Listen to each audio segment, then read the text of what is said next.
একদিনে দুদকের মামলা আসামি হলেন আওয়ামী লীগের প্রভাবশালী শামীম ওসমানের 2 সন্তান ও আওয়ামী লীগের যুগ্ম সাধারণ সম্পাদক মাহবুবুল আলম হানিফের 3 সন্তান। সঠিক সময়ে সম্পদ বিবরণী দাখিল না করায় মামলা করে দুর্নীতি দমন কমিশন। বৃহস্পতিবার সংগঠিত মহাপরিচালক আক্তার হোসেন গণমাধ্যমকে এই তথ্য নিশ্চিত করেন। নন সাবমিশন মামলার আসামিরা হলেন শামীম ওসমানের ছেলে ইমতিনান ওসমান, মেয়ে লাবিবা জোহর অঙ্গনা, মাহবুবুল আলম হানিফের 3 সন্তান ফাহিম আফসার আলম, ফারহান সাদিক আলম, মেয়ে তানিশ আলম। এদিকে 3,26,00,000 টাকার জ্ঞাত আয় বহির্ভূত সম্পদ অর্জনের অভিযোগে সাংবাদিক আনিসুর রহমান আলমগীরের বিরুদ্ধে মামলা করেছে দুদক।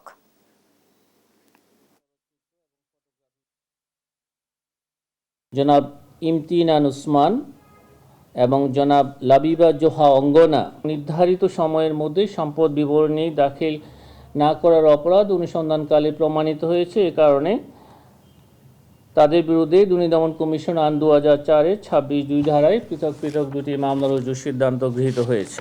অভিযোগ সংশ্লিষ্ট জনাব মাহবুবুল আলম হানিফ, সাবেক সংসদ সদস্য, কুষ্টিয়া 3, তার সন্তান দ্বারা নির্ধারিত সময়ের মধ্যে সম্পদ বিবরণী দাখিলের জন্য কোনো আবেদন করেননি এবং নির্ধারিত সময়ের মধ্যে সম্পদ বিবরণী দাখিল না করার অপরাধ অনুসন্ধানকালে প্রমাণিত হয়েছে।